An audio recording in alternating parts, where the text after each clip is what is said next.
a long day, and we are being joined by many more participants online now from around the world. So for those that haven't been with us today, we are in Beirut. It's the afternoon in Lebanon. We just spent the day with experts in the social sciences from Lebanon, from Sudan, from Algeria, and from Iraq, discussing various aspects of the social movements, the Hirak, the revolt, the Sauras, different words to describe these movements that started in 2019 in these 4 countries and that continue in some form. We discussed the genesis, the drivers, aspirations of people rebelling.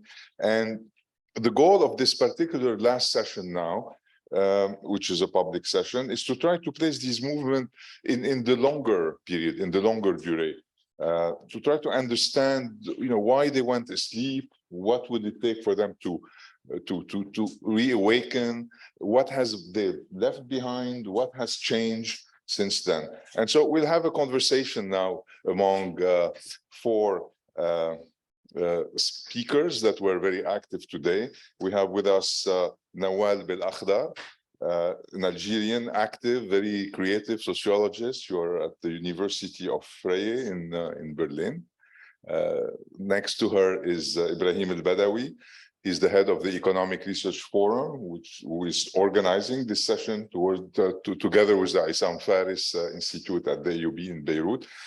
He's a prolific economic and political economy researcher and writer, recently Minister of Finance in Sudan.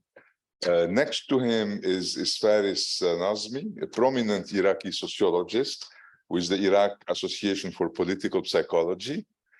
And at the end, last but certainly not least, my good friend Joseph Bahout, Joe, who is the Lebanese premier political scientist, I would say. He's the head of the Issam Faris Institute from where we are today. So let me perhaps have 2 rounds of questions. You'll take a few minutes each, and then we'll open it.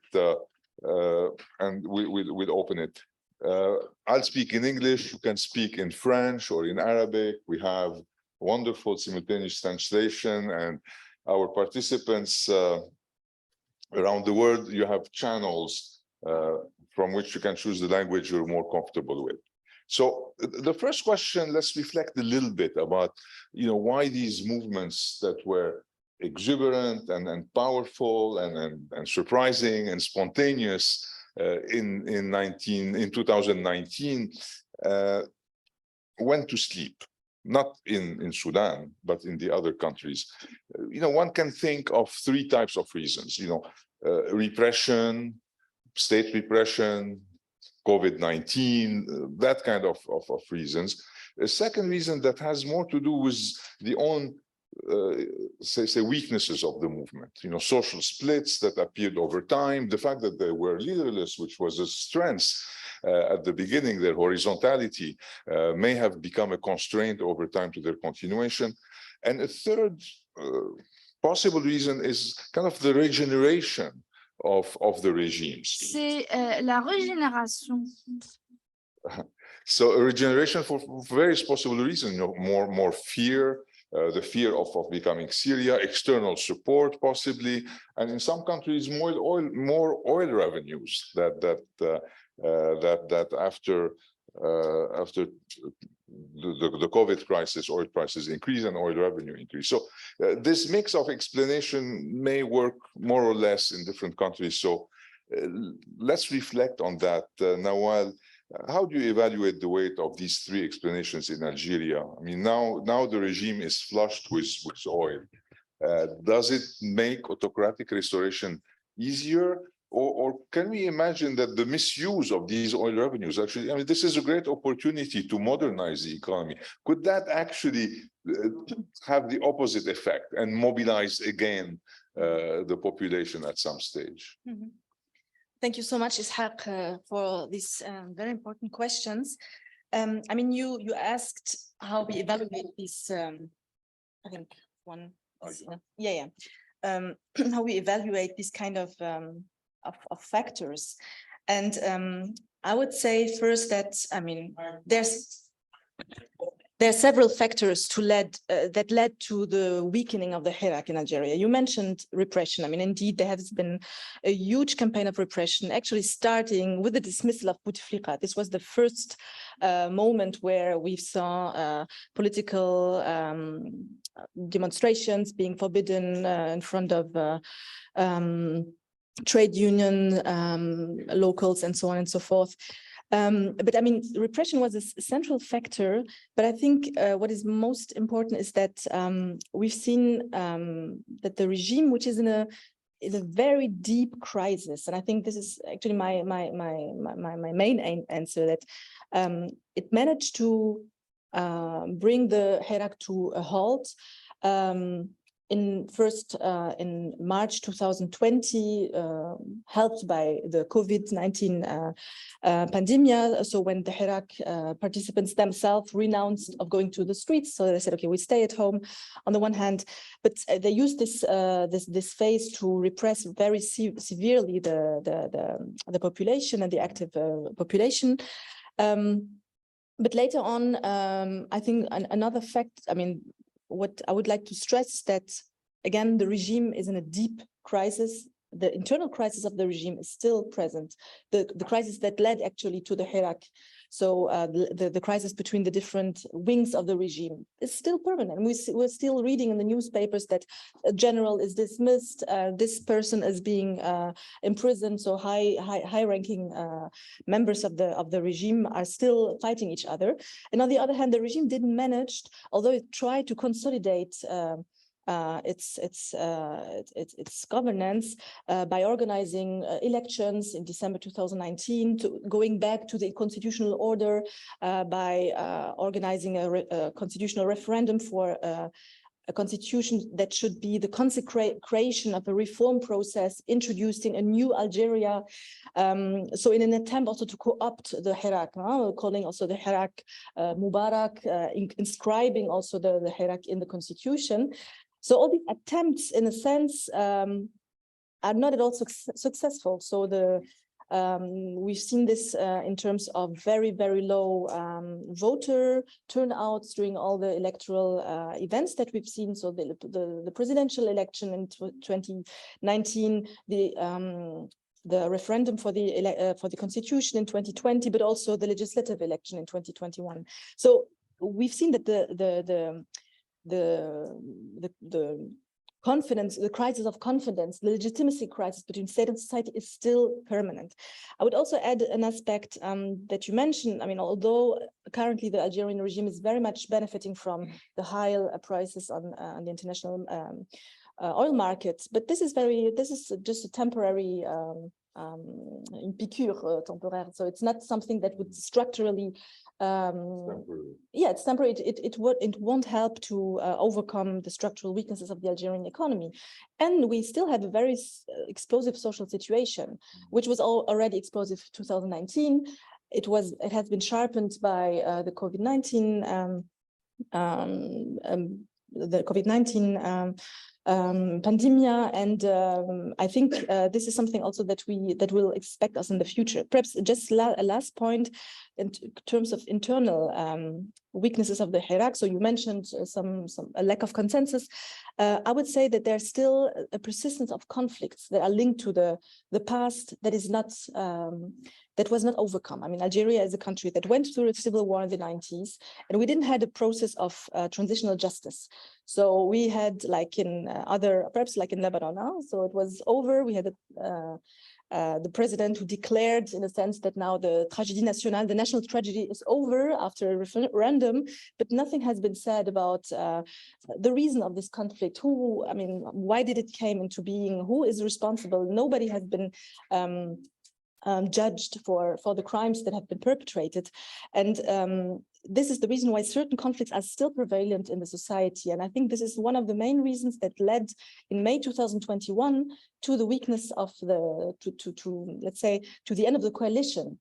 Beside repression, there was a slogan circulating مخابرات إرهابية, so the terrorist secret services, which is a certain narrative by a certain political group of political Islamist activists. And this was the moment where certain elites said, okay, now it's not, now we are going back to the bloody decade. We don't want to have this debate now. And I think this is something that led to, the dissolution of the Hirak in a certain, but temporary dissolution. I'm insisting. Yeah, you say temporary, so we'll follow up on this. Yeah. So you say mostly repression, but also the capacity of the regime to utilize ways of dividing society in order to rule, and the temporary boost in oil revenues that allows this for clientelism and other ways of social spending to try to relax the situation. But still, I think it's very important. You're saying the regime is very weak at its weakest right now. So one could expect the dynamic to continue. So let us move to Iraq. Ibrahim, I'm going to leave you to the end. Better leave the better news to the end. And Faris, if we can move to Iraq, I mean, their repression has been ferocious. But like in Algeria, oil prices are also up, and this may also allow the government to increase the pay and calm down the movement, perhaps with money. You've interviewed actually revolutionaries, protesters on the street. What do they tell about what's driving them, and do you think they will come back to the street soon or not? فارس تفضل. شكرا. يعني الحراك الثوري في العراق اليوم أعتقد نقدر أنه يعني نسميه أنه يعاني من الاستنزاف السياسي، يعني بمعنى أن هناك حالة من فقدان الطاقة أو حالة من فقدان القابلية على الاستمرار أو المثابرة الاحتجاجية أو الثورية، لكنه في نفس الوقت لا يعني أنه قد انتهى. يعني الطاقة الثورية التي ربما أنها بددت بشكل ما خلال السنة الأولى التي عقبت أكتوبر 2019 بإمكانها أن تتحول إلى يعني نمط آخر من العمل السياسي. الدراسة التي قمنا بها ويعني قدم بعض نتائجها زميلي دكتور مازن في الجلسة الأولى، اللي هي كانت يعني تتركز بشكل أساسي على إدراكات ومعتقدات وتوقعات المحتجين أنفسهم. يعني أنا بحكم اختصاصي أميل إلى أن يعني أستخلص الاستنتاجات الخاصة بالحركات الاحتجاجية من أفواه الناس الذين يشاركون فيها لكي نتعرف على يعني أنماط التفكير. يعني مجمل الأرقام كانت أكثر من 65%. هذا الرقم كان يتكرر عندي دائما. يعني يعتقد بأنه إذا لم ينجح هذه المرة فسوف يعود يعني مرة أخرى إلى الميدان. أيضا بحدود 64 إلى 65% يعتقد يعني على الأقل في البداية بأنه يعني هذا الحراك أو هذه الانتفاضة أو الثورة هي قادرة على تحقيق أهدافها في تحقيق التغيير السياسي.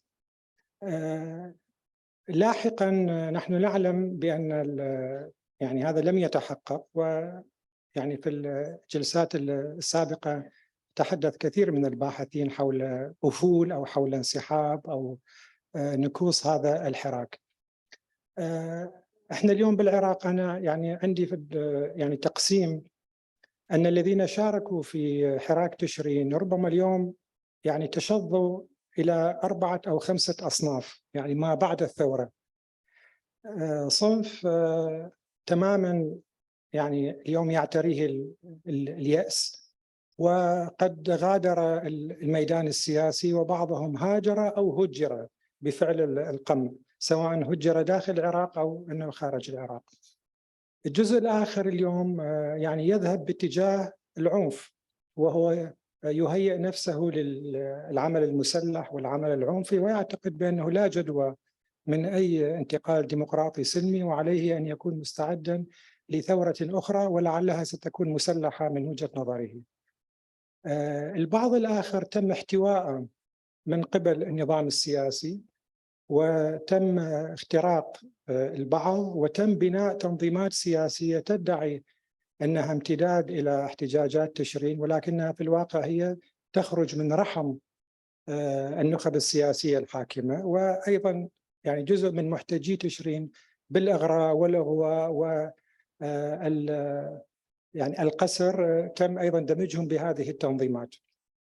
الجزء الرابع لربما هو الإيجابي، وهم الناس الذين كانوا أكثر نضجا في حينه، وكانت دوافعهم للاشتراك في الاحتجاجات كانت أكثر وعيا وأكثر واقعية. هؤلاء اليوم بدأوا بتشكيل أحزاب، وشكلت يعني الآن بالفعل أحزاب يعني عديدة ممكن اختزالها ب3 أو 4 تنظيمات سياسية جديدة. اليوم هي تحمل يعني فكرة تشرين، وتعتقد بأنها قادرة على تحقيق أهدافها من خلال نوعين من الكفاح أو العمل السياسي: العمل السلمي الديمقراطي الثقافي حتى البرلماني ممكن، ولكن دون أن تغادر الاحتجاج. يعني تعمل بخطين متوازيين، جزء منه سياسي وجزء منه مع الشارع ومع الاحتجاجات. وهذه القوى اليوم تبلورت في إطار ائتلافي وليس تحالفي يسمى بقوى التغيير. قوى التغيير انبثقت في الذكرى الثالثة إلى تشرين، يعني قبل حوالي أقل من شهرين، ونشروا ميثاق وائتلفوا حتى مع أحزاب يسارية قديمة من ضمنها الحزب الشيوعي أيضا. وهؤلاء اليوم لديهم رؤية، جزء منها يبدو إصلاحي وسلمي ويعني يؤمن بالعملية السياسية القائمة، وفي جزء آخر هو في الحقيقة ثوري ولكنه مبطن وكامل. نعم، شكرا. شكرا. Thank you. So it's very interesting. The dynamic you say has actually created now not only a social protest movement, but also a new dynamic in terms of constitution of new organization, political parties in particular, that will get more organized and move away from the leaderless. And so in a way, this has been an awakening that has affected the way politics will hopefully be conducted in the future. So Joe, if we move to Lebanon, I mean, it's interesting. There are some aspects like Iraq, which is actually the confessional system, which we haven't talked much about yet, that can divide. And in the morning, we had a fascinating discussion on the way in which confessionalism complicates the change. And like Iraq and Algeria that we discussed, the economics is not doing well at all. There was an economic collapse at the beginning of the Thawra, of the revolution. Now, in that context, I mean, is this how does confession plays out? I mean, and but also how does the economic collapse play out? Does it mobilize or demobilize people? I think the two big questions that the Lebanon situation poses. Okay, thank you again. Thank you, Isha, again, and thank you, Dr. Badawi, for this. As a host, I have to say it. I'll come to the economic issue maybe at the end of, I mean, a bit later on. But as you said, I would like to also react to this kind of comparison, imperfect or always imperfect comparison between mainly Iraq and this place here. And since you are, we stressed a lot about the time and longue durée and the duration of things, let us remind ourselves about certain, I mean, fundamental aspects of the political system in Lebanon that we tend to forget, and that maybe, according to me at least, tend to explain what happened or what did not happen. Here, the irony or the paradox is that Lebanon is very different from places like Iraq and Syria, where you have a very strong, brutal state and a very weak society. In Lebanon, you have a very weak state and a strong society, but we reach in a way or another the same result, a sort of abortion of any change and any, let's say, structural movement. Why so? I just said, I mean, in Lebanon, what's interesting is that you have a triangle. You have a very weak state in terms of a state like Weberian, in the Weberian sense of the term, but you have a very strong political system, a very strong, let's say, some call it oligarchy, mafiacracy, call it as you wish, which is in fact this kind of confessional construction. Here we introduce the religious / communitarian dimension. And you have a strong society that has retained much of its primordial ties and the construction, الروابط الأولية, as we say. So in this triangle, it was quite easy for the political system, when it was challenged by the revolt and the upheaval, to remobilize the primordial ties within society. So it was a way of foiling and torpedoing the revolution without any violence, by playing on the natural reflex of society. I think this morning, Bashar Haidar explained it well. I would add something.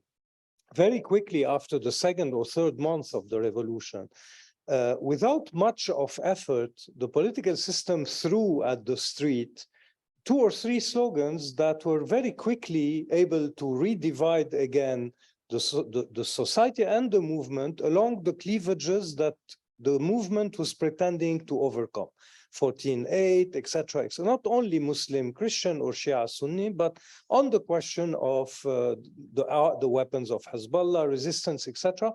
Forgetting that, in fact, the first slogan was all you all. I mean, kilkon yani kilkon, you all. And in fact, our conditions of living are becoming unbearable. All of a sudden, the movement came back or reverted back to the old tune, which is 14 March, 8 March against Hezbollah, against Iran, the West, etc. So it was very easy at that point for the political system to stay and to sit back and to momentarily at peace, but this moment is still lasting until today, to win. Today, we have to make a very grim acknowledgement that, in fact, the system is stronger than it was 3 years ago. How long it will last, it's another question.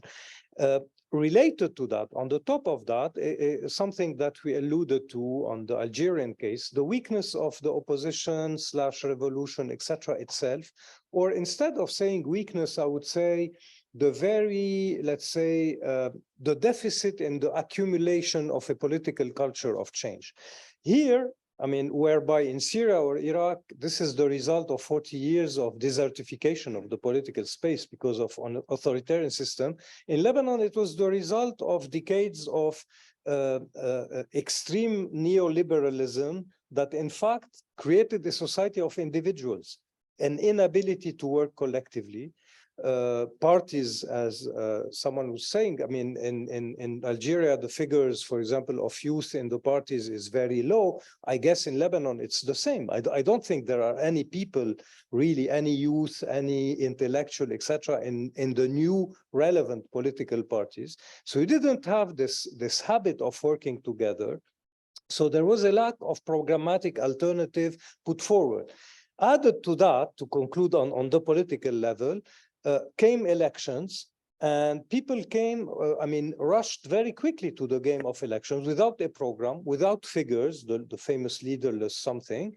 And so they were quickly co-opted by the same system that is stronger than the state and sometimes as strong as society.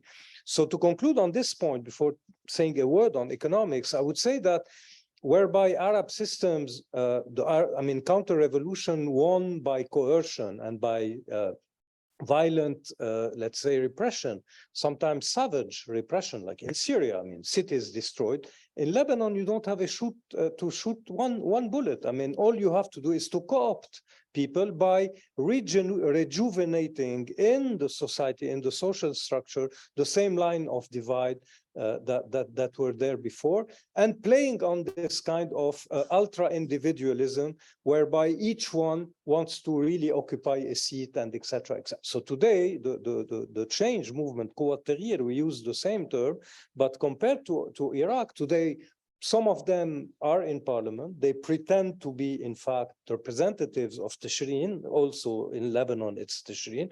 But in fact, they are acting, their behavior, their political behavior day to day is completely a mimic of the old political system. And I mean, this morning we had a session of elections for the president of the Republic in Lebanon, which was, of course, without any result. But when you look at these people behaving in parliament, in fact, they behave like the people they were pretending to topple. So co-optation is very strong, weakness of the state, strengths of the political system, and a society that is still very porous to the divides that the system throws at it.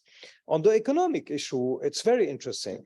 It's a question on which frankly, I'm still struggling myself to have an answer to. Did the economic collapse weaken the revolt, or maybe it's now brewing in order to burst up again? I don't know, but what I know is how, and this is something we discussed already, both of us, and we should maybe work on it, is that at least one of the dividing factors added to what I said was the dividing narrative or the divided narrative about the economic collapse itself. It's crazy in a country that is today completely on the ground, economically and financially, that among specialists, among insiders, among experts, and of course in society, we still don't have one or at least a more or less unified narrative on what happened economically, what happened financially, what is to be done, and who's to blame. I mean, some people consider that the IMF plan is a devilish invention. Some believe that this is the gift from God and we have to take it. No one is questioning who did what and etc. And it's grafted on the political divide because certain people consider that the economic collapse was a plot, for example, by one of the parties in Lebanon against the other to change the face of the political / communitarian system and etc. So the economic factor itself, I don't know if it has weakened or strengthened the movement, but what I know for sure is that it is becoming a question by itself within this 3 years of turmoil. And I think that as long as we don't have a more or less unified reading of the type that, people like you do, a kind of diagnosis on what happened, what are the losses, who lost what, who did what for us to reach this point. If we don't have this narrative, economics is again a factor that is inserted and fueling the political divide itself. So it's definitely not helping also. No, that's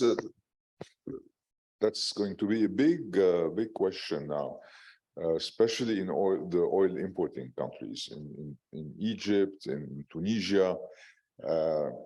There's a brewing economic crisis, and we're going to see very quickly, whether that demobilizes or mobilizes. But Joe, one thing you said, this is an amazing paradox. You have peoples rising in order to have better, more unitary governance, to move away from the confessional system, and yet the confessional regime is able to divide up the street using the old confessional tools. It really makes you think that there's a lot of work to do within society first to change the way people think and perceive this identity change that has been started, so we're going to talk about this as a potential inheritance for the future, before, in order to be able to resist this divide and rule.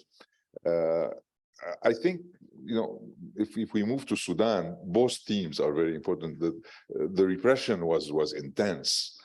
In Lebanon, fake news and divide and rule were enough. In your cases, bullets were needed to stop. And the people were really united in an amazing way for weeks of protest under pressure. So what brought this unity? Is it the economic collapse? Because it started during an economic collapse in your case. And now we see things fizzling. But let's talk first of, the successful, what was successful in Sudan before we move to the more complicated future. Ibrahim. شكرا إسحاق. يعني عشان تعم الفائدة خلينا نتكلم بالعربي إذا ممكن. شكرا. ده أفتكر يعني المحاور اللي أنت طرحتها دي محاور هامة جدا، ومن الأهمية بمكان إنه إحنا نتعمق فيها ونتفهم فيها، لأنه فعلا مستقبل المنطقة بيعتمد على الاستخلاص الدروس المستفادة من التجارب السابقة، سواء كان يعني الموجات الأولى في 2011 أو الموجات الأخيرة المتعلقة بالدول الأربعة دي. أنا أعتقد أنه يعني الأسباب اللي أدت لنجاح ثورة ديسمبر المجيدة في السودان، المرحلة الأولى يعني، هي مشروع الدولة، يعني مشروع الدولة الدينية المتسلطة الذي أباح لمنسوبي تنظيم الجبهة الإسلامية القومية امتلاك مقدرات الدولة السودانية كلها الاقتصادية والسياسية وغيرها في إطار ما يسمى بسياسة التمكين أو مشروع التمكين. هذا التمكين خول لهذه المؤسسة التي يعني سطت على السلطة بأنها تخصخص القوات المسلحة وكل الأجهزة السيادية والوزارات والخدمة المدنية والقطاع الخاص، وأقامت يعني قطاع خاص جديد. يعني من النكات اللي بيحكوها في السودان زمان في التسعينات أنه منسوبي هذه الجبهة هم ناس متعلمين، يعني كانوا في أمريكا وأوروبا وكده، واستخدموهم عشان يجوا وخلقوا منهم طبقة تجارية حديثة وكده. وكانوا بيسموهم في السودان، نحن عندنا قطاع الأعمال كانوا بيسيطروا عليه يعني بيوتات تجارية مشهورة، من بينهم مثلا يقول لك أولاد ملاح، ده اسم العائلة، أولاد مش كده. فالجماعة بتاعين نظام الإنقاذ ده يسموهم أولاد كاليفورنيا، لأنه كانوا بيستخدموهم الناس اللي كانوا مبتعثين زمان، بيستخدموهم عشان يجوا يستلموا يعني القطاع الخاص مقدرات الدولة وكده. دي أدت إلى يعني مشاكل في داخل الحركة نفسها، وأدت إلى أن الحركة نفسها تتعسكر وتتأمن. وعدد كبير من المفكرين والمثقفين اللي ربما قد يكون كان عندهم بعض الآمال في تحقيق مشروع أيديولوجي طموح وكذا، وخاصة أنه مرشد الحركة كان بيطلع إلى أنه يكون زعيم للعالم السني، يعني هو رجل كمفكر إسلامي وقتها كان عنده علاقات مع فيس طبعا، مع الحركة الإسلامية الجزائرية وكذا. الموضوع ده كله اختصر في عملية عسكرية أمنية ما عندها أفق، وده كان من الأسباب الرئيسية. لكن السبب الاقتصادي الرئيسي اللي أدى يعني شكل ضربة قاضية هو انفصال جنوب السودان. يعني النظام الحكم اللي كان سائد وقتها لم يدرك خطورة انفصال الجنوب، لأنه انفصال الجنوب أدى إلى فقدان 75% أو ما يزيد من الإيرادات النفطية. أهمية الموضوع ده أنه زمان كان عمر البشير كرأس للدولة هو المايسترو بتاع الموسيقى دي، موسيقى توزيع الريع، فمنظومة توزيع الريع، فكان هو بوزع الريع النفطي ده بصورة مركزية وعلى كل المجتمعات والمكونات والأجسام التي تمارس العنف، سواء كان في دارفور أو تحفظ الأمن الدولة في المدن أو هكذا. عند انفصال الجنوب انهار الاقتصاد الكلي، واعتمد النظام على التمويل بالعجز، وحصل انفجار تضخمي كبير جدا منذ العام 2016. الجنوب انفصل في 2011، لكن الآثار التراكمية بدأت تظهر بصورة واضحة جدا في 2016، حيث كان الكتلة النقدية زادت في 2016 بما يساوي 3 أضعاف المتوسط بالنسبة للفترة السابقة في سنة واحدة. وفي نفس الوقت طبعا ظهر الذهب، لكن الذهب خارج سيطرة الدولة لأنه في قطاع غير مهيكل وأصبح يعني غير مركزي. ده كان من الأسباب الرئيسية أنا في رأيي لانهيار الاقتصاد، وخاصة طبعا أنه النظام الإسلاموي كان عنده مشكلة مع المحيط الإقليمي أيضا، وبالتالي وطبعا مع المحيط الدولي والعقوبات، والسودان أدرج في لائحة الدول الداعمة للإرهاب. فأنا أفتكر ده كان من الأسباب الرئيسية. بالمقابل كان في عدة أسباب إيجابية تدعم يعني قدرة الشعب السوداني أو المجتمع على الحراك. أنه التاريخ، يعني السودانيون فعلوها في 64 في وقت متقدم جدا، وأسقطوا نظام عسكري كلاسيكي تقليدي. بعدها أسقطوا نظام أكثر شراسة، نظام جعفر نميري في 85. وأخيرا التاريخ والأسباب الاقتصادية، وأيضا الظاهرة الجيلية. يعني الظاهرة الجيلية أدت إلى أن يكون في، وديل كلهم شباب نشأوا في خلال 30 سنة من حكم النظام الإنقاذ، ولم يكن يتوفر لديهم أي نوع من الأفق فيما يخص الفرص المتاحة بالنسبة لهم في ظل نظام الإنقاذ. وأنا أعتقد أيضا أنه الفضاء الافتراضي أو الفضاء الإسفيري اللي توفر، والحالة الذهنية والنفسية اللي تولدت كنتيجة للربيع العربي في 2011، ثورة الشعب المصري والتونسي، يعني كان لها أثر كبير جدا في رأيي بالنسبة للثورات اللاحقة أو الانتفاضات اللاحقة في السودان والجزائر والعراق. شكرا. ولبنان. شكرا إبراهيم. Clearly, there is some learning that has been going on from 2011 to 19, and among the countries, there is, every country situation is very different, but there is also a collective ongoing experience and learning from each other. Now, let's figure out, let's focus a little bit on what this learning is. I mean, what is the inheritance of these movements? What has actually changed? Is it values? Are values changing? You know, we've talked during the day about new identities emerging or becoming clearer or changing, new emancipative values. Is it parties? Is it on the political side that things are changing? I mean, will we see a move from leaderless to organized, as Brahim has described? We've seen in Sudan, neighborhood getting organized and electing members, and old political elites under threat now, being displaced. So could it be better organization? So I want to first encourage all our participants to start posting some questions in the chat box.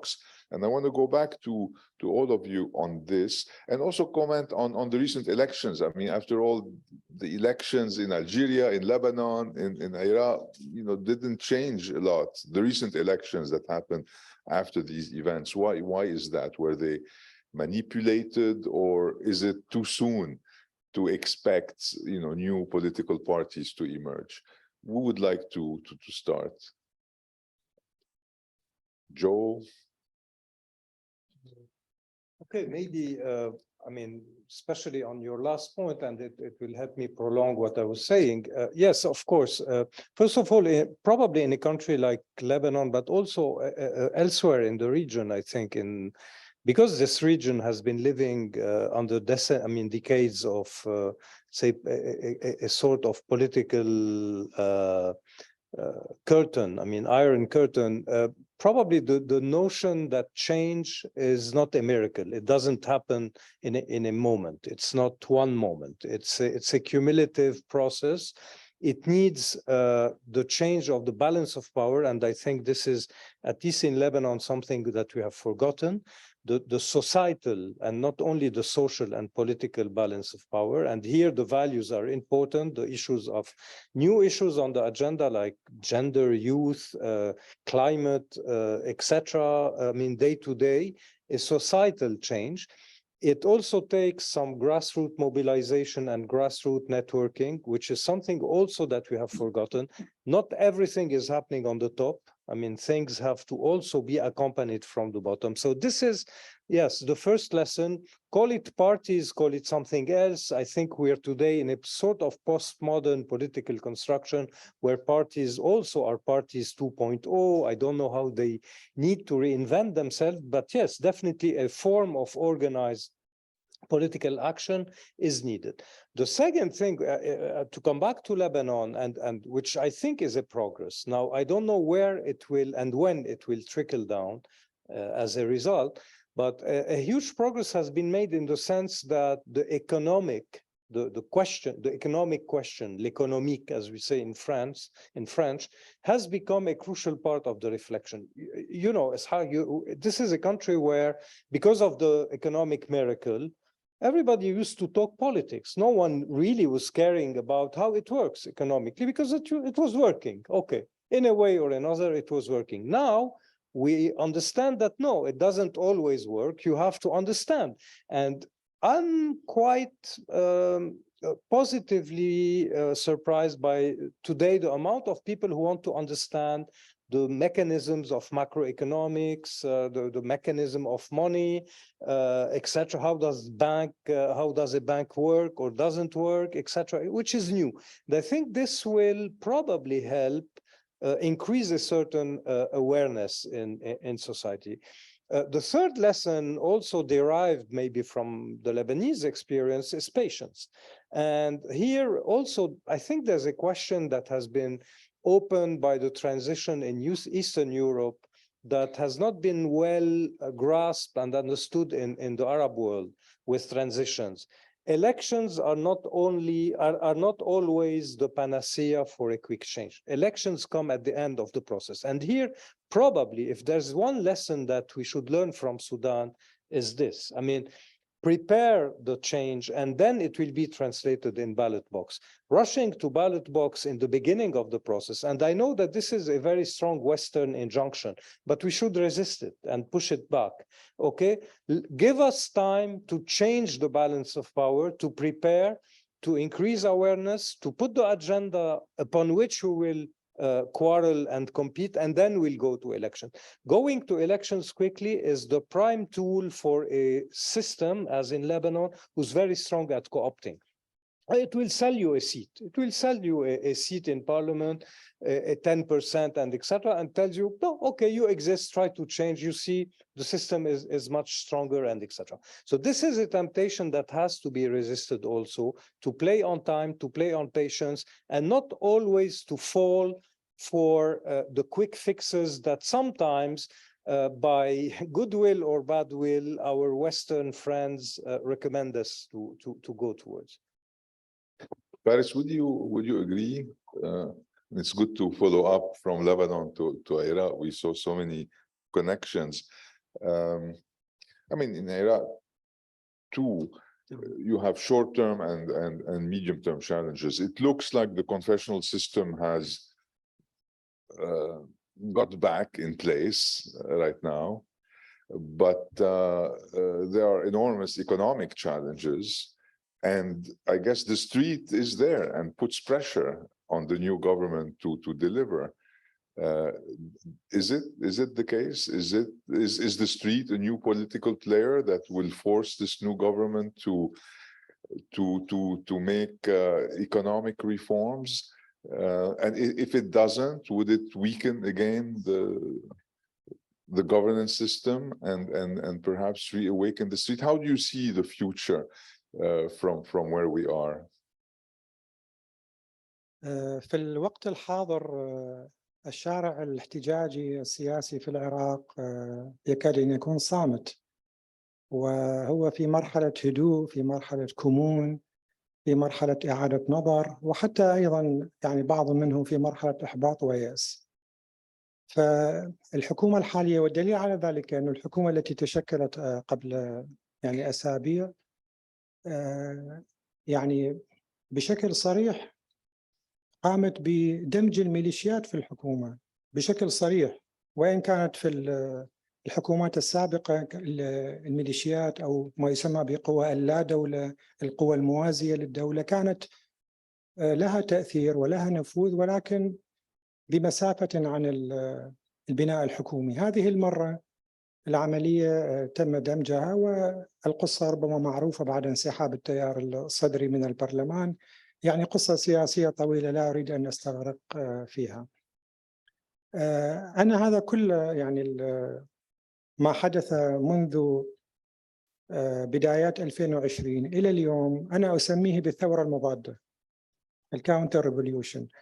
وهذه الثورة المضادة اتخذت يعني محطات ومراحل متعددة منذ ذلك التاريخ، منذ 2020 وحتى تأسيس الحكومة الحالية.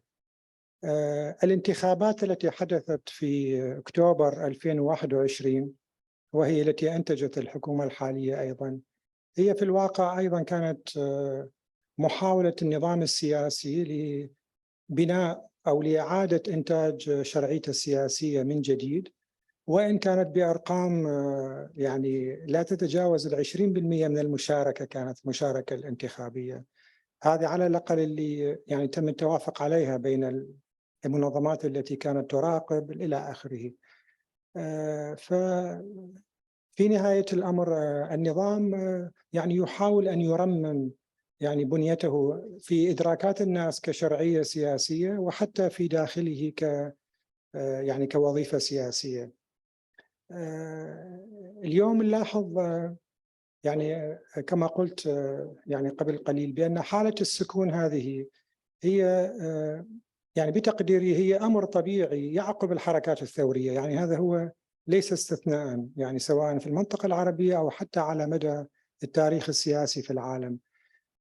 عندما يحدث استنزاف سياسي للحراك الثوري فتنخفض طاقة التواصل، ولكن في نفس الوقت من منظور نفسي أنا أقول بأن الفعل الثوري هو فعل تحويلي. يعني الطاقة الثورية تعيد إنتاج نفسها في سياقات متعددة.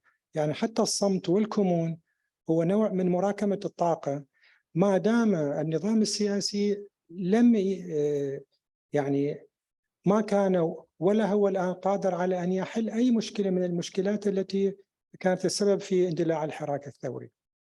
أي أزمة أو أي تحدي أو أي إخفاق كان موجود هو إلى حد اليوم موجود، وهو اليوم أيضا في حالة تزايد حقيقة وفي حالة تعميق، سواء على أساس الأرقام الاقتصادية أو على أساس النزاعات يعني داخل المجتمع، أو على أساس الصورة النمطية السلبية التي تشكلت في عقول الناس في العراق عن النظام السياسي.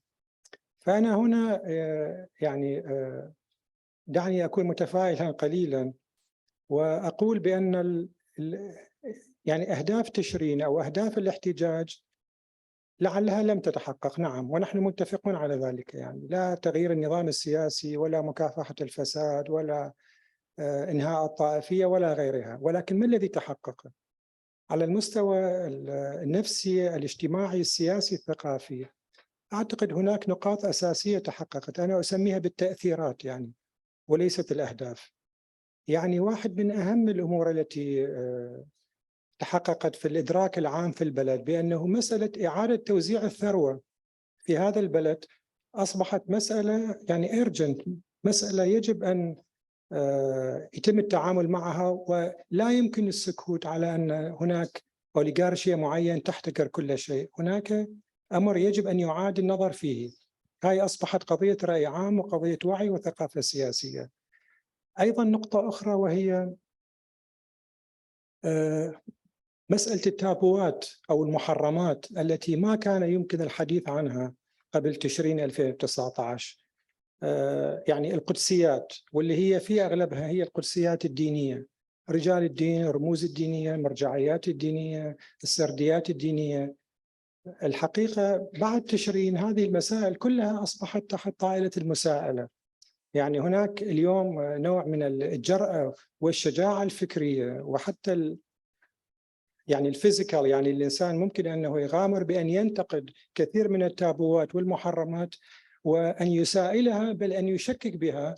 وإذا كان هناك اليوم قدسية فهي قدسية المواطن أو الفرد الذي ينبغي أن يستعيد حقوقه، ولكن رجل الدين أو المرجع الفلاني أو الرمز الفلاني، بل أن بعض هذه السرديات أعيد إنتاجها وجردت من مضمونها الثيولوجي ومنحت يعني مضامين وطنية.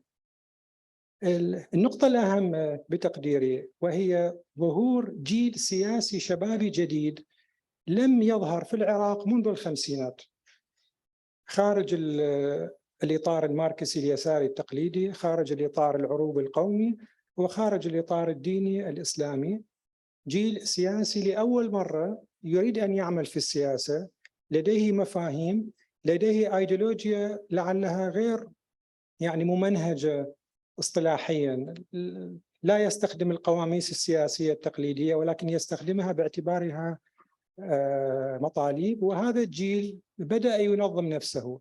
طبعا هو يعاني من إخفاقات كثيرة، ربما المجال الآن لا يتاح لي يعني توضيحها، ولو كان يعني سؤالك الثاني هو حول الانقسامات الاجتماعية. يعني هذا الجيل السياسي يعاني من مشكلة بنيوية في داخله، وهي مسألة الانقسامات لأسباب أيضا موضوعية وأسباب ذاتية. ولكن على الأقل أنا أقول بأن تشرين 19 بالعراق أنتجت يعني فلنقل القوى الرابعة، إذا افترضنا أن القوى التاريخية الثلاثة يعني أصبحت في الظل وما أصبحت جذابة أو أنها يعني مقبولة يعني في العقل الاجتماعي أو السياسي العراقي. نعم، شكرا. Thank you, Faris. This is a big discovery. I mean, this is historical, and I think Joe started the conference today by reminding us that, you know, the independence movement, post-colonial, led to Arab nationalism, big idea that our parents lived with. You know, when modernization ultimately failed or got tired, it was attacked by a conservative, you know, religious, Islamicists, people said, movement as a reaction. The dictators liberalized a little bit the economy, but not the polity in the 80s and 90s. That gave rise to some sort of crony capitalism, autocratic regime that did not perform well enough, did not provide the liberties that our youth that were more educated, increasingly open to the world wanted, and these rebellions of 2011 and 19 have started and are the reflection, as you describe, of this new political culture that's not top-down. It's not Arab nationalism, it's not political Islam. It's a new culture, political culture that is constituting itself, bubbling from below. In a way, the focus now should be on trying to understand it. And then, well, if I come to you, you've done some very interesting work, I find, on feminism in the Hirak. I mean, the Hirak in Algeria, these are 2-3 years of massive demonstration every Friday. And you describe in your work how a demonstration is a group of people that place themselves with slogans that have to be accepted by their neighbors. And there's actually, this is the process of generating this bottom-up culture happening in the street by negotiation between the different groups. It's fascinating. You want to tell us a little bit about this, the genesis of that culture? Mm-hmm. Yes, perhaps let me briefly react to what Joseph Bahoud said about the elections. I think the question that you asked, like, why didn't elections bring about change? I think they didn't bring about change because they weren't supposed to bring change.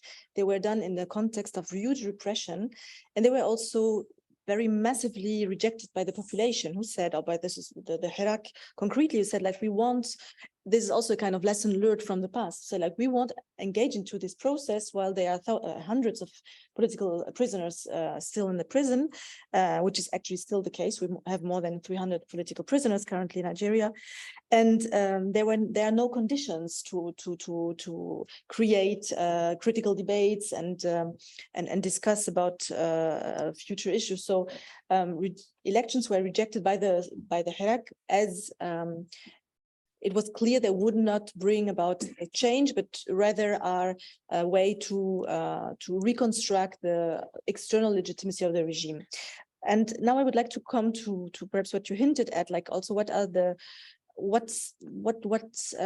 resulted also from the Hirak. And I think there are three major points I would like to raise. The first one is the reconciliation of a post-conflict society that took place at two levels. On the one hand, there was a collective reconciliation. And here I remember a Libyan writer, Hisham al-Matar, who in 2011, during a conference on the Arab Revolution, said the Arab revolutions didn't only change the political landscape, but also the political landscape of the self.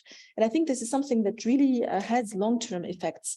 So in this post-conflict fragmented population, suddenly we had, as I said, reconciliation with the idea of the self. So Algerians who were very much repeating a discourse of, you know, we are a violent society, we are not able to fight with each other, we are whatever, we cannot construct something. Suddenly they saw, okay, we can do something collective. We are peaceful. Also, this is a very interesting questioning of dominant narratives. And so this reconciliation process, of course, is not linear. It's something that also is punctuated by returning cleavages. But I think this is still a major gain from this Hirak, and this is something we can build on the future. The other aspect is the aspect of politicization. I think it has also been mentioned by my colleagues, a huge politicization, which also took place at several levels of the society. During the Hirak, several collectives have been created, also at the micro levels, very small groups. And again, I would like to remember also the feminist activists, which for me are one of the main, one of the strongest groups that emerged during the Hirak. They have been very much criticized for several reasons, because they were accused of being divisive and not diverting the Hirak from its main objective. But in a sense, I think they really managed to resist, to stay sur le terrain, to stay on the ground. And also they created several collectives, as I said, self-defense, groups of self-defense. They created shelters for young girls who want to create something. I mean, there are so many small-scale initiatives that have been created, but that can have a long-term effect.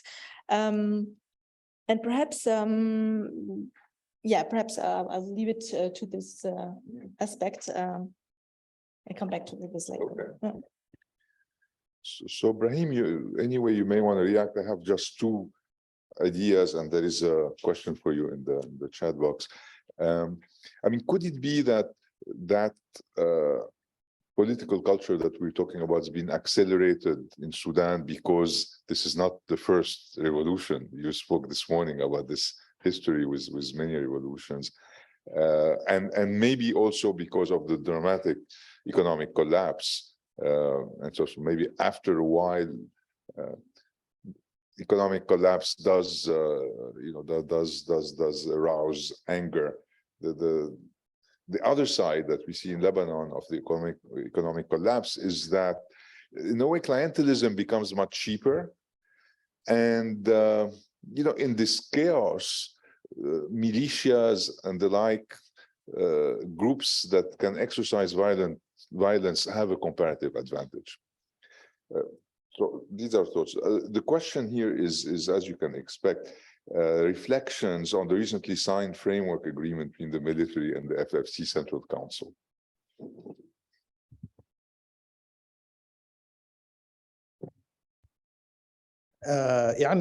كمقدمة للتحليل السؤال ده، أنا أعتقد أنه الإشكالية التي تواجه الانتقال في السودان هو أنه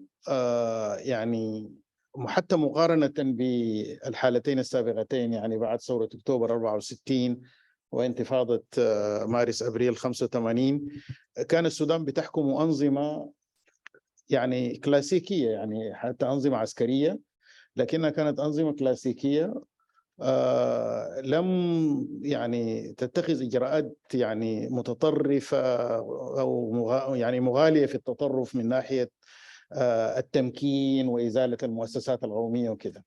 فدي تركت ظلال، بالرغم أنها سهلت مهمة إسقاط النظام، لأنه أصبح النظام فقط كل المقومات والحيوية المقدرات المعهودة في الدول. مثلا على سبيل المثال، أنا لما جيت الوزارة لقيت أنه مثلا الصندوق العربي، صندوق النقد العربي، كان بيمول التجارة البينية بين الدول العربية بقروض ميسرة وقصيرة الأجل.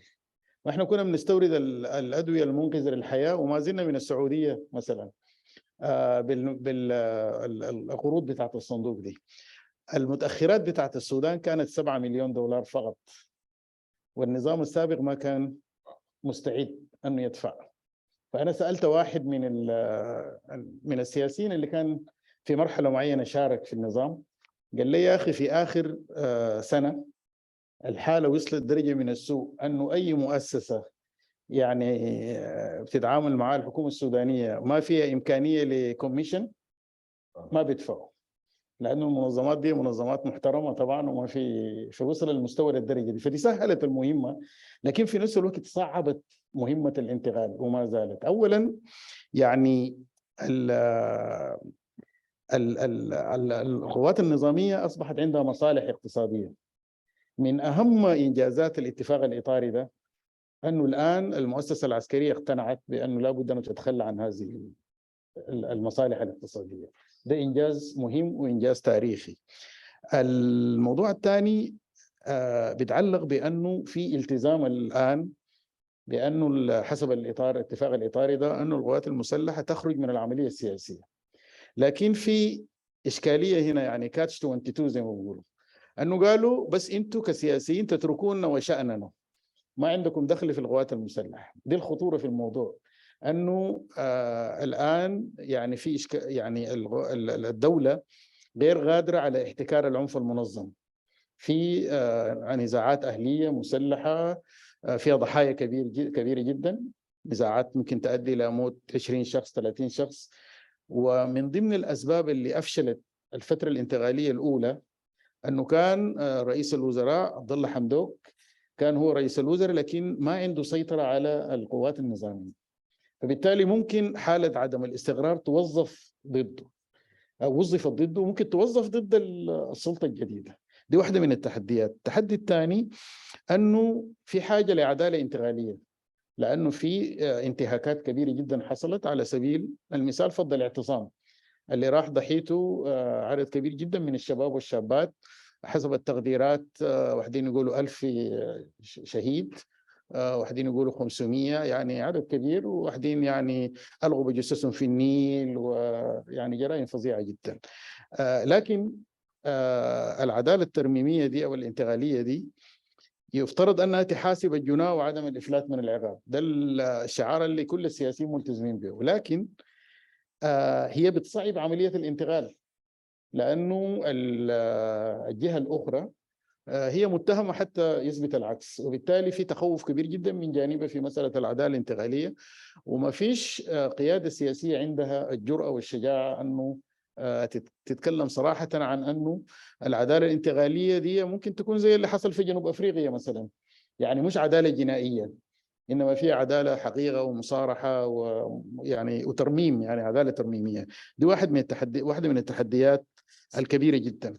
التحدي الآخر أنا في رأيي هو التحدي الشبابي، لأنه زي ما ذكر يعني ذكر في الحالة بتاعت العراق، يعني الظاهرة الشبابية دي ظاهرة جديدة وشديدة الاستقلالية، في نفس الوقت هي بتشكل صدمة كبيرة جدا بالنسبة للقيادة السياسية أو الحركة السياسية التقليدية من مختلف منطلقات.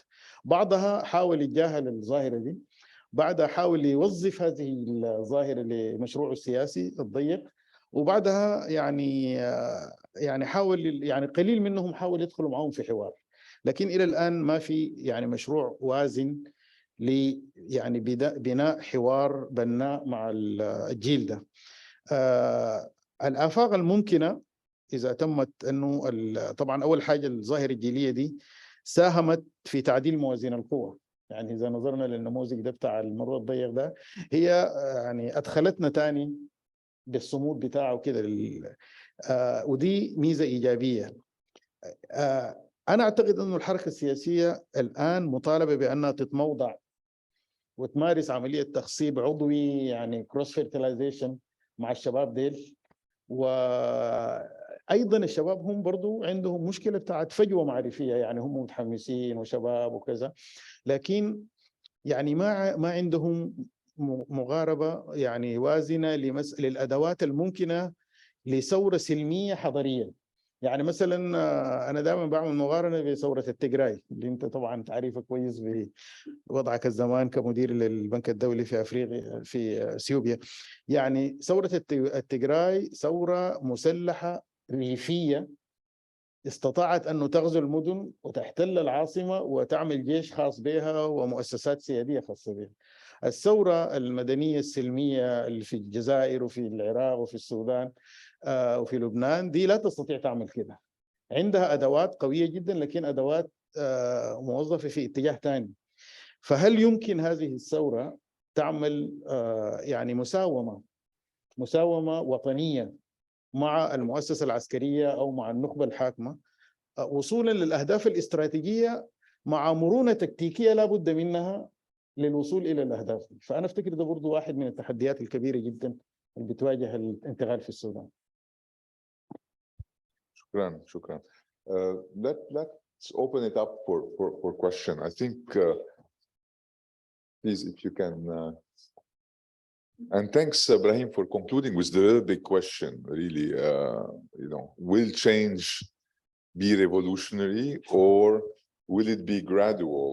Is the lesson that it has to be gradual, organizational, social, cultural, political at the same time? Samir. Yeah, thank you, Ishaq. Very, very interesting, very instructive panel, I must say, and thank you very much for all this conference today. I do have a question I want to address to Joe. Joe, we have always assumed that the Lebanese state is weak. I think we should reconsider this. I think apparently what has happened since 2019, the Lebanese state is quite strong. Look at the catastrophe that this country has experienced in the last 3-4 years, and look where the state was and where the state is now. Nothing has changed.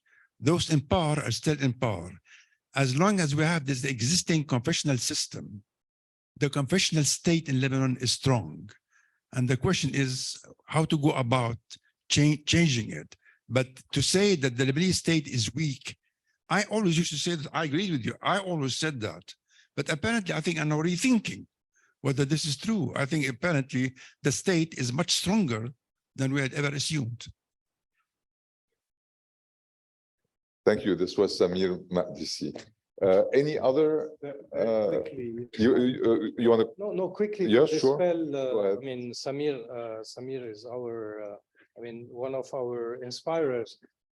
Very quickly, Samir, to dispel. I mean, I think maybe I was misunderstood. I said, in a Weberian sense of the term, the state is weak, but the political system is extremely strong. It's probably one of the strongest. Probably here we agree. So what we see today is the survival and the remnants of the political system, the confessional system. But the state, in the sense of what we should build, I mean, what should be if a normative approach is valid, is weak. So this is where the difference is. But the political system in Lebanon is extremely strong because the state is weak, probably. Yeah, I mean, some people have called it a society against the state in Lebanon. The confessional system wants a weak state because a strong state is threatening to any one community. We had you first, and then you.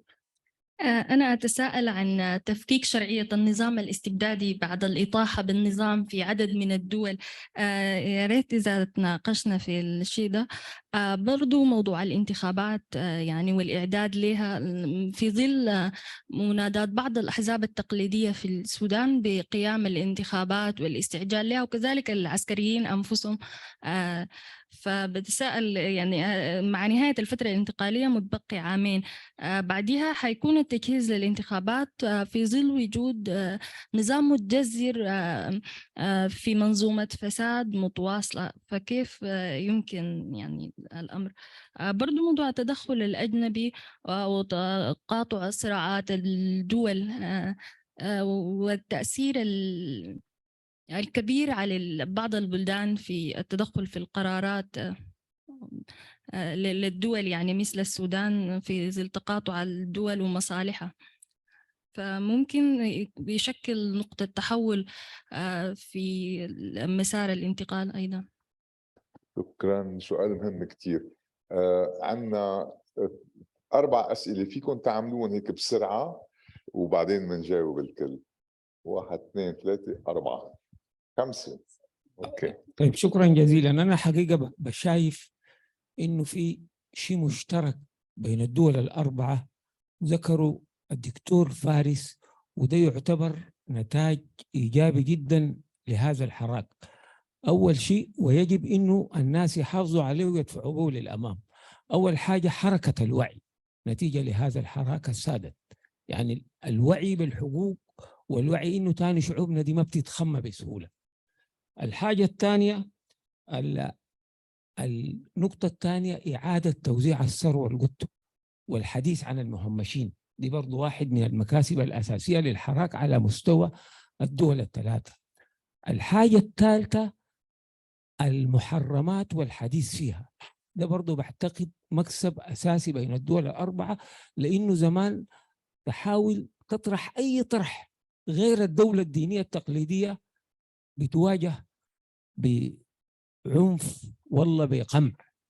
الحاجة الرابعة اللي هي قلتها ظهور جيل جديد من الشباب بمفاهيم وبينظر للمستقبل. أنا أفتكر دي أشياء 4 أساسية تعتبر من مكاسب الحراك في الدول الأربعة، ومفروض الناس يدفعوها لقدام، لأنها هي اللي بتقود للحراك النهائي وبتحول الانتفاضات لثورة. شكرا جزيلا. طيب بخصوص العدالة الانتقالية دكتور إبراهيم البدل وتتفاكر معاي، يعني هل بإمكان السودانيين قبول مسألة مبدأ الصلح على الحقيقة والمصالحة على غرار رواندا وبوروندي أو جنوب أفريقيا، رغم أن الصراع في رواندا وبوروندي كان هو صراع قبلي، وفي جنوب أفريقيا كانت مسألة نضال ضد العنصرية وبالتالي ضد طرف آخر أجنبي محتل، والجرائم في السودان كانت هي جرائم من جهات نظامية أو ميليشيات تتبع لها أدت إلى سقوط ضحايا وتشريد الناس. هل بالإمكان يعني المجتمع السوداني يقبل هكذا مصالحة؟ شكرا.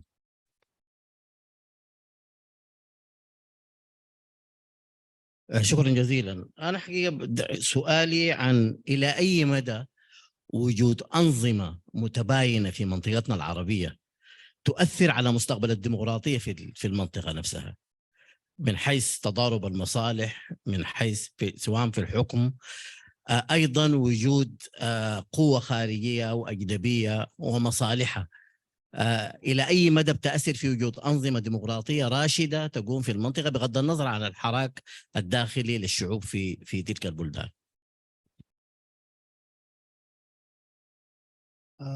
طيب أنا سؤالي أو مداخلة متعلقة بقصة الحركات المسلحة في السودان. نحن طبعا عندنا حركات مسلحة وجات وقعت على اتفاق سلام جوبا. طيب إذا بقت في انتخابات، إلى أي مدى هذه الحركات المسلحة ممكن يكون عندها مقاعد في البرلمانات وفي الأجهزة التشريعية والتنفيذية المنتخبة ديمقراطيا؟ وإذا ما استطاعت إنها تحصل على وضعية سياسية عبر الانتخابات، ما هي فرص استدامة السلام؟ وما هي فرص تحقيق قدر من الاندماج ما بين الأحزاب السياسية المدنية التاريخية وهذه الحركات المسلحة؟ شكرا.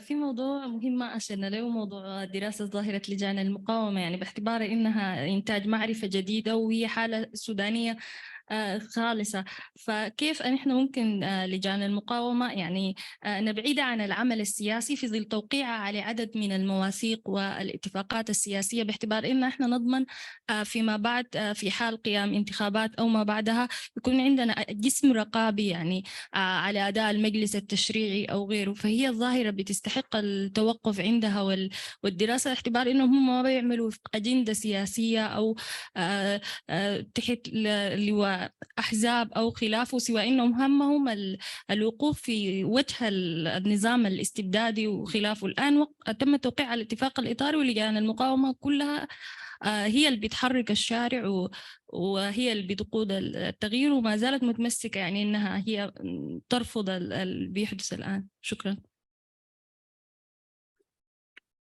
شكرا. وانا استمتعت استمتاع شديد بالبانل. ولدي سؤال انه لماذا نجحت الحركات الاسلاميه او الاسلاميست في عقد كونتراكت بتاع بليف مع المولى عز وجل، بينما فشلوا في عقد اتفاق اللي هو طبعا مع الشعب؟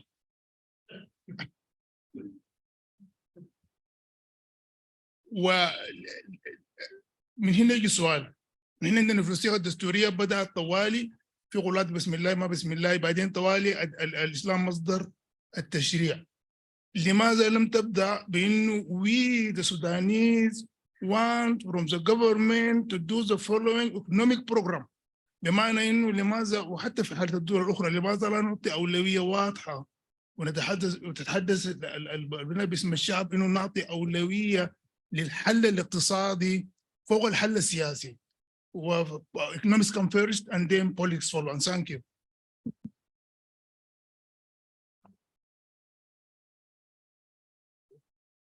Okay, we were given a bit more time, so it's good. I mean, nobody seems tired, even though it's been at it since 8 in the morning and it's 6 in the evening. Clearly, there is a willingness to understand and to solve. Look, I won't summarize the question. These are all the essential questions. I just took some keywords. You know, is democracy possible, given the good and the bad? You know, external influences. We didn't speak enough about them. What to do with the military? Should we forgive them? La ghalib wa la maghlub ala Lebanese, with all the problems that we've seen. If not, what to do with the Islamists? These are big questions. On the good side, there's a political awakening. There is understanding of the possibility of income redistribution, of a better economy. There's a fall of taboos. How can we use transitional justice and reconciliation more effectively? Could we put political problems aside and rebuild the economy? This is a Lebanese dream, of course, but it didn't seem to work. These and other questions, right? What I suggest is we take a last round and you choose one or two, especially where you have kind of original answers, so that we conclude with ideas for future mulling over and research. Who likes to start, Nawal or Joe? Nawal, and then we'll move that way.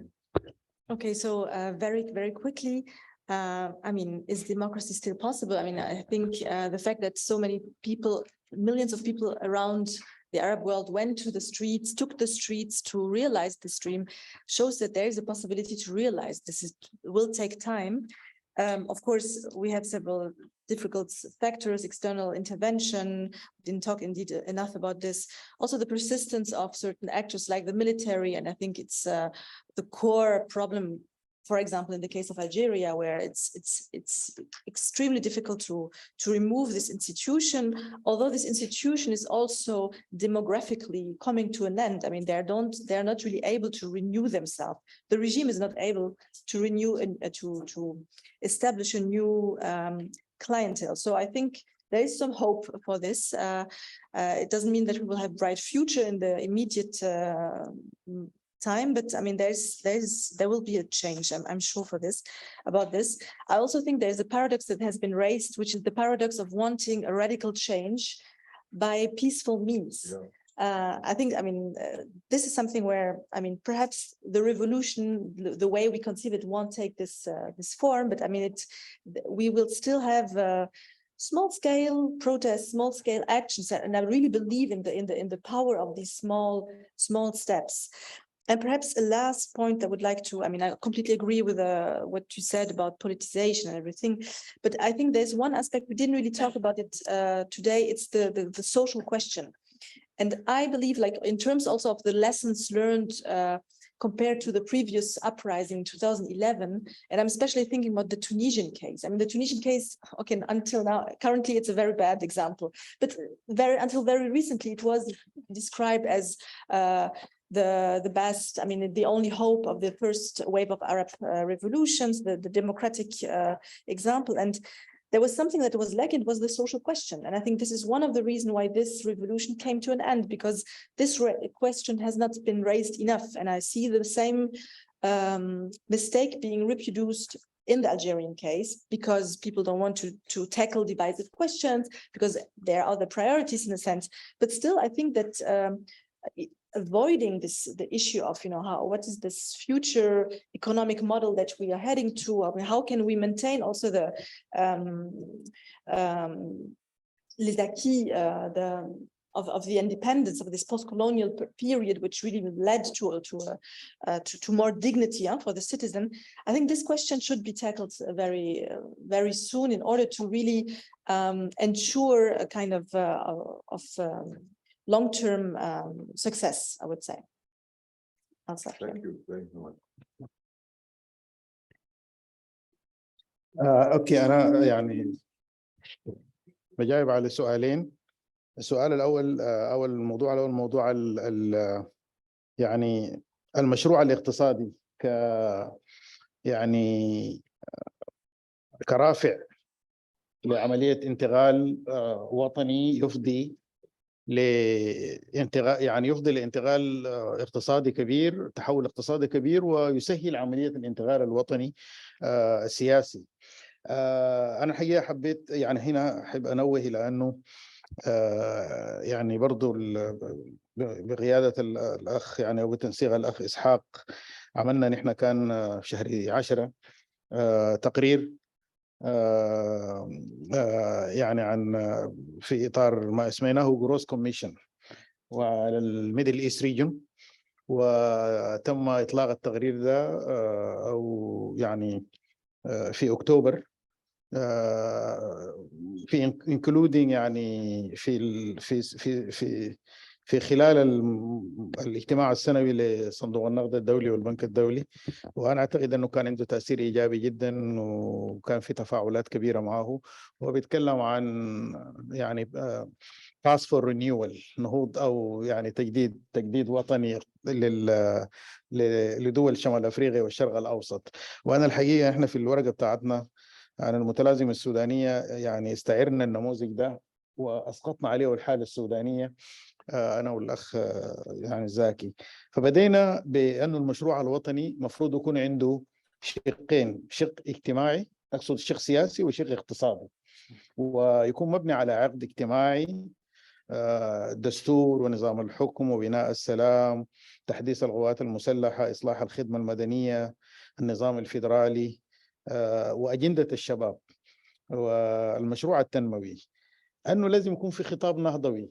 يعني أنا أعتقد التجربة بتاعت الصين، ودي برضو يعني ورقة هامة جدا كتبها يعني استكتبنا فيها بروفيسور بول كولير من أكسفورد يونيفرسيتي عن يعني التحولات الاقتصادية الكبرى في الشرق الأوسط شمال أفريقيا، استهداء مش يعني بنقل التجربة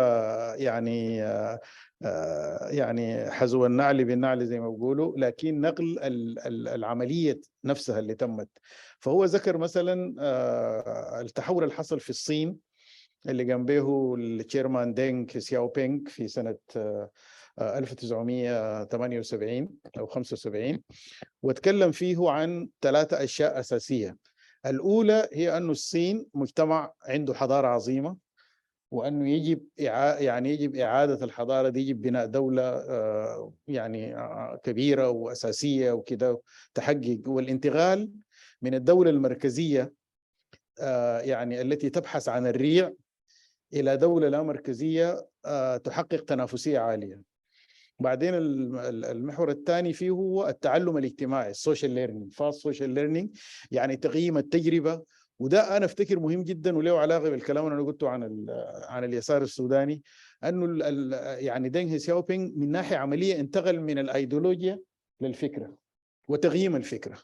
عشان كده أطلق الفضاء واسع للقطاع الخاص، أنه عشان ينافس في التجارة الدولية، وللأغاليم أنها يعني تتنافس مع بعض. يعني مثلا في شنجين، مدينة اسمها شنجين، المدينة دي بتنتج 80% من الزراير في العالم. 80% من الزراير في العالم بتنتجها من مدينة واحدة.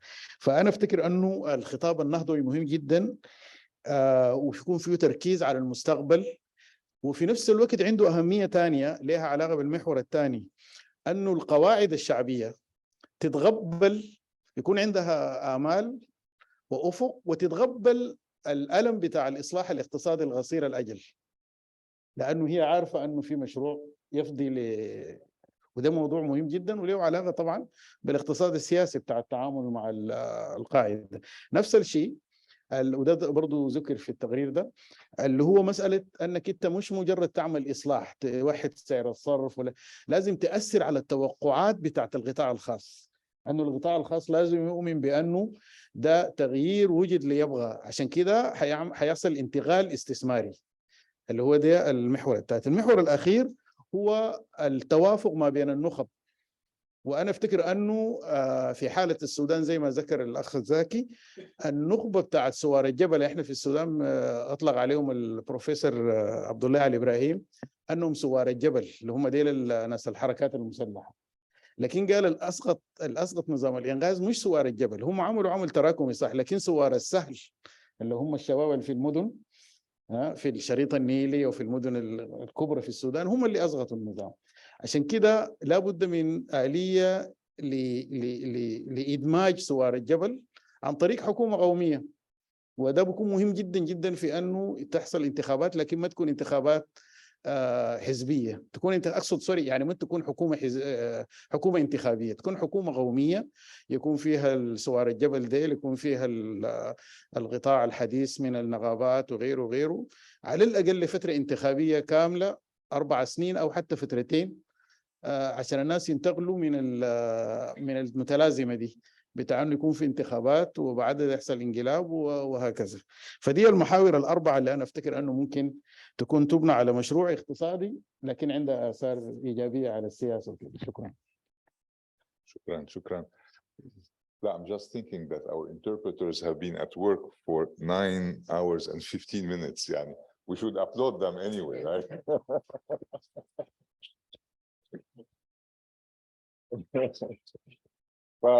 3 more minutes. تفضل دكتور فارس. يعني بشكل مختصر جدا، يعني هو السؤال أنه الخيار الديمقراطي هل هو فعلا خيار واقعي؟ يعني علينا أن نعيد التفكير بهذا المصطلح، هل هو خيار موضوعي قابل للتطبيق فعلا، أم أنه هو خيار قيمي يعني wishful thought، أو خيار رغبوي في بلدان يعني يقضمها الفساد ودول تقوم على أساس مافيات وكانتونات وأوليغارشيات إلى آخره. الحقيقة هذا الموضوع يحتاج ربما إلى يعني الكثير من البحث والتعمق في هذا الجانب. يعني وإذا يعني شئت أن أكون أقل يعني حدة في هذا الأمر، ممكن الحديث عن خيارات راديكالية داخل الانتقال الديمقراطي. يعني لا يمكن للانتقال الديمقراطي أن يبقى على نسق واحد سلمي تقليدي، والدليل على ذلك احنا اليوم نناقش 4 يعني انتفاضات أو ثورات يعني نسميها ماشت، هي تمثل كانت خيارات راديكالية، قد لا تكون بالمعنى العنفي الدموي، ولكنها كانت خيارات راديكالية تريد أن ربما تنتقل بسفينة الديمقراطية إلى نقطة أو إلى مرحلة أكثر. العراق على سبيل المثال، اليوم العراق هناك حالة يعني انسداد سياسي، منظومة سياسية حاكمة منذ 20 سنة تبتلع كل يعني ثروات البلاد وتراث البلاد من جهة، وفي نفس الوقت لا ترغب بأن تشرك ولو بالجزء القليل أو بالجزء الأدنى القوى السياسية الناشئة الجديدة، لا ترضى أن تشركها حتى بالحد الأدنى، حتى بال5% أو 10%، بل تقتلها وتطاردها حتى خارج العراق يعني بطريقة أو بأخرى. فهناك انسداد في المنظومة السياسية، منظومة سياسية مغلقة لا تريد أن تتقاسم أي نمط، وفي نفس الوقت هناك استئثار بالثروات، وهناك فساد أيضا متعاظم، وهناك إعادة إنتاج إلى المشاكل كل مرة بطريقة معينة، وهناك تخادم هائل في هذه المنظومة. هي منظومة أفقية وليست هرمية ومتعددة الأقطاب والرؤوس، وإذا قطعت رأس يظهر رأس في منطقة أخرى. يعني بالتالي يصبح الخيار الراديكالي خيار يعني الضرورة القائمة وليس المبتغى القيمي. نحن مع السلام، مع الانتقال السلمي، مع الديمقراطية التقليدية، ولكن واقع الحال أنا بتقديري هو ذاهب إلى يعني احتدامات وإلى مواجهات راديكالية. شكرا. Joe, you have a very difficult position here to say the last word. I'll be very, the last word, but I'll be very, very brief because I think we're all exhausted. I only would pick up the question of foreign, let's say, foreign intervention and the international environment. This is, I think, a crucial question. I don't want to say that I'm trying to write something along these lines, but let me take two opposite examples. Tunisia, the revolution in Tunisia, it's not in our basket today, and the revolution in Syria, which is not also in. Why did one more or less work, at least for a while, and the other turned out into a really horrible bloodshed? Many factors. I would only single one. I mean, you have many factors: the nature of society, how homogeneous it is, how tribal, segmented, etc. The state-society relation, the nature of the armed forces. In one country, it's Republican. In another country, it's a Praetorian Guard. It's a militia. It's a family militia. But the crucial factor for me was the geopolitical context. If probably Tunisia succeeded, it was probably because in the environment of Tunisia, no one had really a stake to foil or help this revolution succeed. So it was happening in a kind of quote unquote regional vacuum. In Syria, you had 2-3 regional and almost international global planetary conflicts going on around. The Arab-Israeli conflict, Syria is on the axis. The Iranian Western conflict, Syria is on the axis. The Iranian Gulfi axis, Syria is on the axis. Turkey and the Gulf and Turkey and Iran, Syria is on the axis. So I think that probably also there's a kind of, let's say, a malheur, a fate of geography. I mean, location is critical. It doesn't mean that these people shouldn't have tried to revolt, but they have had also to take into account the complexity and the complications of geopolitics, unfortunately. Thank you. So we're left with many questions, but there are more precise questions than those we came in this morning. And for most of you, I hope, that we'll go tomorrow together to walk in the cedars of Lebanon. You know, these would be very good questions to animate our walk. So I think we leave at that was the intention when Hoda was organizing that. So you want to say a few words before we close on tomorrow so that everybody's on the same line? Have breakfast and have very relaxing shoes. عشان هو هيمشيكوا for 1 hour. Yeah, 1 hour only walk, but you know, it's not hard walk. It's a beautiful walk. No, it's at least an hour. So put good shoes, and it's sunny tomorrow, so it's going, inshallah, it would be great. Thank you for our speakers. Thank you so much for our interpreters, participants.